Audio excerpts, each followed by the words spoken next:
सत्य के साथ।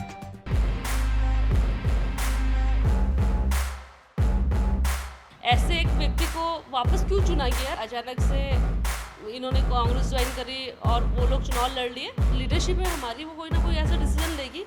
हर आदमी को खुश करना तो कहीं भी पॉसिबल ही नहीं है कि लोगों का इस्तीफा होगा, लोग पार्टी छोड़ के जाएंगे। तो बाकायदा इसका नुकसान है, ये सच्चाई है। हरीश रावत गुट या प्रीतम सिंह गुट नहीं है, कांग्रेस का संगठन है, कांग्रेस के लोग हैं। हरीश रावत जी और सतपाल महाराज जी मिले, धामी जी और हरीश रावत जी मिले, तो ये देखिए इन जनरल है। मेरी जितने लोगों से अभी तक बात हुई वो लोग कोई भी कांग्रेस छोड़ के जाने की बात तो नहीं कर रहे हैं। उत्तराखंड की बात करें तो यहाँ पर भी एक मजबूत कांग्रेस हुआ करती थी जब ये उत्तर प्रदेश का हिस्सा था, लेकिन 2 दशक के बाद आज जब हम 2022 में खड़े हैं तो यहाँ पहाड़ की जो कांग्रेस है वो अपने वजूद के लिए संघर्ष कर रही है। ज्योति रौतेला जी हैं जो लंबे समय से कांग्रेस से जुड़ी रहीं और अब प्रदेश में महिला अध्यक्ष हैं। हम इनसे ये जानने की कोशिश करेंगे कि जो उत्तराखंड में आज का जो सिनेरियो है, यानी आज जो कांग्रेस संघर्ष कर रही है, बीते 24 घंटे में जिस तरह से नए कप्तान मिले, उसके बाद की जो उठापटक है वो किस नज़रिए से देख रही हैं। मैडम, जिस तरह की कांग्रेस एक हुआ करती थी, हम सोचते थे कि मजबूत कांग्रेस है, भाजपा का विकल्प है, लेकिन आज एक बिल्कुल छोटी सी बातों पर जिस तरह मनमुटाव और एक नाराज़गी पार्टी में दिख रही है। बीते 24 घंटे का हाल की बात करें, दुखता है मन की ऐसा क्यों हो रहा है? देखिए, पहली बात तो मैं आपको ये बोलूँगी कि 24 घंटे में ऐसा कुछ नहीं हुआ है जिसके लिए आप लोग बोलेंगे कि पार्टी के अंदर मनमुटाव है। देखिए, पार्टी डिसीजन होते हैं और हमेशा ही पार्टी का जो लीडरशिप है हमारी, वो कोई ना कोई ऐसा डिसीजन लेगी।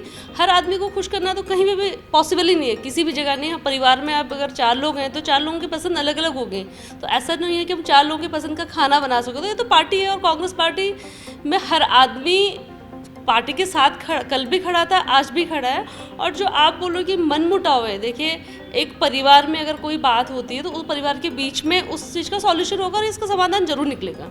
हरीश रावत का जो गुट है वर्सेस प्रीतम सिंह गुट, ये जो 2 गुट है, इन गुटों में ही सिमटी है पहाड़ की जो कांग्रेस है। लगता है कि अब इन्हें एक होना चाहिए, तब जबकि हम इतनी कमज़ोर तरीके से लड़ाई लड़ रहे हैं, सिमट रहे हैं, 19-20 सीटों पर आ गए हैं, तो अगर 2024 को लड़ना है तो खेमेबाजी ख़त्म करनी होगी, ये तो होना होगा ना। देखिए, पार्टी में पहली बात तो कोई गुटबाजी नहीं है। हरीश रावत गुट या प्रीतम सिंह गुट नहीं है, कांग्रेस का संगठन है, कांग्रेस के लोग हैं। और हम सब लोगों को कांग्रेस के लिए, आप सही कह रहे हो कि हमें संगठन के लिए काम करना है, संगठन को 2024 की जो तैयारी करनी है उसके लिए इकट्ठा होके हमको उस पर फोकस करना है, वो हम लोग कर रहे हैं। कांग्रेस कहाँ सिमट रही है? अगर आप देखोगे तो इस इलेक्शन में भले ही हमारी सरकार नहीं बनी, 19 हमारे विधायक आए, लेकिन हमारा वोट परसेंट 2% और बढ़ा पिछले इलेक्शन से, और बीजेपी का 4% वोट घटा है। तो ये आप नहीं कह सकते कि कांग्रेस लोगों के दिल में नहीं है, कांग्रेस लोगों के दिल में है। लेकिन ये है कि हम सरकार बनाने में नाकामयाब हुए, उसके कुछ ना कुछ कारण हो गए जिन पर समीक्षा हुई। हमारे प्रभारी जी पे और अभी आने वाले टाइम पे विधानसभा वाइज होने वाली है। लेकिन हाँ, ये जरूर मैं भी मानती हूँ, और आप मेरे को इस बोलने में कोई परहेज़ नहीं है कि अगर हमको 2024 की 2027 की लड़ाई लड़नी तो हम सब लोगों को इकट्ठे होकर कांग्रेस और संगठन की बात करनी पड़ेगी। CWC की बैठक हुई थी, सोनिया गांधी जी ने भी ये बात कही थी कि एकजुटता दिखानी होगी, जो पुराना दौर रहा है और जो कांग्रेस ने झेला है अब उसे बाहर निकलना होगा। दिल्ली की जो पॉलिटिक्स है और उत्तराखंड की जो पॉलिटिक्स है, कांग्रेस एक है लेकिन अलग अलग है, क्या फ़र्क देखती हैं? देखिए, दिल्ली में सोनिया जी भी यही बोल रही हैं कि सब लोग एकजुट होकर पार्टी को मजबूत करिए, और प्रदेश संगठन भी वही बोल रहा है कि सब लोग एकजुट होकर संगठन को, पार्टी को मजबूत कीजिए। तो सबका फोकस एक्चुअली है तो पार्टी ही है ना, कांग्रेस ही है, संगठन ही है। ऐसा नहीं है कि संगठन से बाहर जाके कोई कुछ करना चाहता है। सबका पार्टी के लिए अगर कुछ फैसले गलत हो रहे हैं तो उसके लिए भी लोगों को दुख खुद के लिए छोड़ना है, उसके लिए दुख भी संगठन के लिए है और कांग्रेस पार्टी के लिए कि अगर कांग्रेस पार्टी को जिंदा रहना है या कांग्रेस पार्टी को विपक्ष में, हम आज विपक्ष में लोगों की आवाज़ बनना है, तो हम लोगों को इकट्ठा रहना पड़ेगा। तो दोनों जगह ही, चाहे सेंटर में हो चाहे स्टेट में हो, हमारी लीडरशिप का फोकस है कि हम सब लोग मिलकर इकट्ठा रहें। जिस तरह से आज मीडिया में बातें आ रही हैं तमाम, कि दिल्ली में कई विधायक गए हुए हैं, अपना विरोध जता रहे हैं, महिला कांग्रेस के आप अध्यक्ष हैं, बड़ी जिम्मेदार हैं, कांग्रेस मुख्यालय का जो आज हाल है, यहाँ पर कोई नेता नज़र नहीं आता है, इकलौती आप हैं जो मिली आज।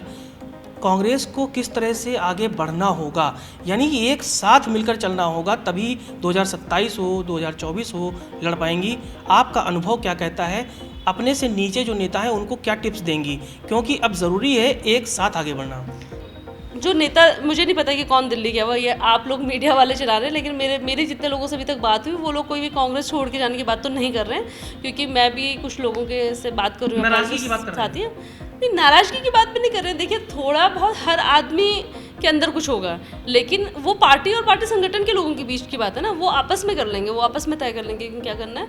लेकिन पार्टी छोड़ने वाली जो बात चल रही है, जो अब मीडिया कंटिन्यू चला रहा है कि कुछ लोग जाने वाले हैं, 8 विधायक जाने वाले, 10 विधायक जाने वाले, मुझे तो नहीं लगता कि मीडिया वालों की उन 10 विधायकों से बात भी हुई है कि वो जाने वाले हैं। ऐसा कुछ नहीं है, सब लोग कांग्रेसी हैं, कांग्रेस के साथ ही खड़े रहेंगे। अगर किसी के मन में कोई बात होगी और लीडरशिप से कुछ बात करने के लिए दिल्ली गया होगा तो उनको जाना चाहिए, वो उनका अधिकार है।